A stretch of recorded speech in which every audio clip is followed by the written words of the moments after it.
Anda mungkin pernah mendengar tentang persekitaran berbilion kali dalam hidup anda.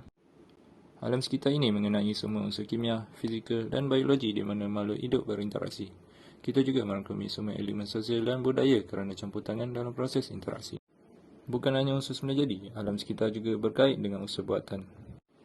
Persekitaran semula jadi jenis ini berkait dengan iklim, flora dan fauna dan lain-lain. Bagi persekitaran budaya ialah sesuatu yang berkait dengan buatan manusia dan aktiviti sosial ekonomi mereka. Oleh hal yang demikian, dapat dikatakan bahawa persekitaran adalah hubungan sistem yang dibentuk oleh sekumpulan unsur semula jadi dan buatan yang saling berinteraksi dan saling berkaitan antara satu sama lain. Di samping itu, mereka telah diubah suai dan ini menjadi salah satu sebab mengapa persekitaran perlu dipelihara dan dikelola dengan baik. Menyedari kepentingan dalam melindungi ekosistem kita yang rapuh dan pelbagai, suatu pendekatan penyelidikan yang meluas telah diadaptasikan. Kajian ketika ini menyelidik fungsi dan interaksi dalam sesebuah komuniti organisma. Sebagai contoh, peranan tumbuhan sebagai pengukur kualiti air, fiksasi nitrogen dan pengurangan sulfat dalam pembesaran tumbuhan. Selain daripada itu, aspek-aspek perilaku, biokimia, perkembangan dan ekofisiologi haiwan juga dikaji. Pada skala yang lebih besar, penyelidikan berasaskan marine seperti ekosistem pesisir pantai, aquaculture dan marine parasitologi juga dilakukan di bawah kajian biologi sisa buangan dan pengurusan sisa pepejal. Permasalahan alam sekitar terlalu parah dan kompleks untuk diselesaikan secara eksklusif melalui pendekatan sains teknikal dan perundangan semata-mata. Justru, penglibatan dan penyertaan orang awam adalah sangat penting. Hal ini kerana masyarakat awam merupakan sebahagian daripada pihak yang berkepentingan dan seharusnya dilibatkan secara langsung dan tidak langsung. Tanggungjawab awam pula ditarifkan sebagai perasaan kesedaran untuk bertanggungjawab akibat keputusan yang diambil oleh sesuatu kelompok yang berkepentingan. Sikap suka tidak mengambil serius berkaitan alam sekitar menyebabkan berlaku kesan buruk terhadap komuniti kita. Antaranya, pembuangan sampah yang tidak terkawal akan menyebabkan berlakunya banjir kilat. Apa pendapat anda tentang persekitaran komuniti yang anda duduki? Pada pendapat saya, persekitaran ini sangat kotor. Anda boleh lihat sampah situ, sampah sini, sampah sini, sampah. Jalan sikit ada sampah, jalan sikit ada sampah.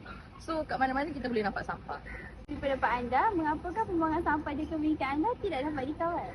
Saya rasa sebab sikap tidak bertanggungjawab oleh pihak yang duduk kat sini lah, penduduk yang duduk kat sini. Dia orang tak ada rasa tanggungjawab nak buang sampah kat dalam sampah. Dia orang main buang dekat mana-mana. Dari satu pihak berwajib juga, dia orang tak menyediakan tong sampah. Contohnya kat kawasan, macam kawasan taman ni lah, dia tak sediakan tong sampah. So, kalau nak buang sampah, dia orang kena jalan ke dalam blok untuk buang sampah. Sebab tong sampah itu hanya disediakan di dalam blok saja, tak ada kat luar blok. Okey, terima kasih. Keperluan keterlibatan dan tanggungjawab awam dalam semua proses pembangunan merupakan satu langkah positif ke arah pembangunan. Namun, perbezaan pandangan dapat mempengaruhi reaksi dan tindakan berbeza masyarakat terhadap permasalahan pembuangan sampah. Sekian daripada saya, terima kasih. Pelajar merupakan aset yang berharga pada bangsa dan negara.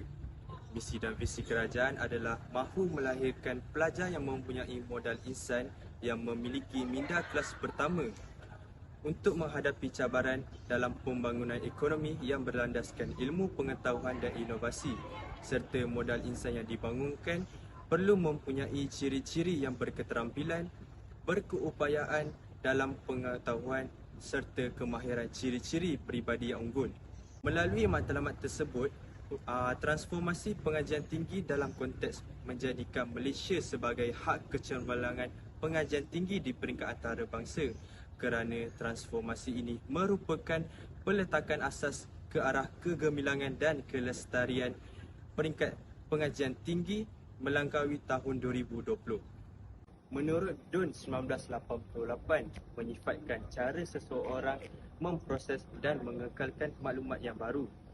Ianya akan bergantung kepada ciri-ciri sasiah diri seseorang dan ianya dipengaruhi oleh persekitaran dan termasuklah faktor emosi, pengaruh sosial serta hal-hal dalaman seperti perasaan individu.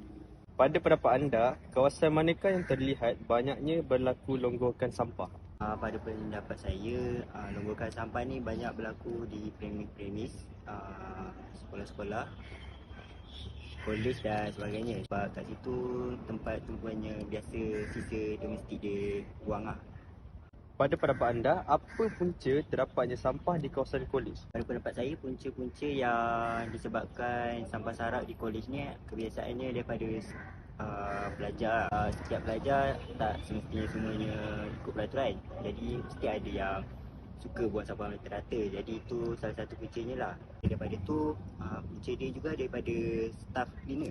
Sebab takut ada staff cleaner yang dia menjalankan kerja tapi tidak berapa nak kemas. Jadi tak tentu lah setiap kawasan tu bersih atau tidak. Itu punca daripada staff cleaner lah juga. Pada pendapat anda, apa yang boleh dilakukan oleh majlis tertinggi untuk menghadapi masalah ini? Cara yang boleh dijalankan oleh majlis tinggi adalah menguatkuasakan undang-undang. Orang awam akan setiap kesalahan yang lakukan kesalahan boleh dikenakan denda. Contohnya lah, ini dapat mengurangkan masyarakat di kawasan kita membuang sampah merata-rata. Dan selain itu, daripada tu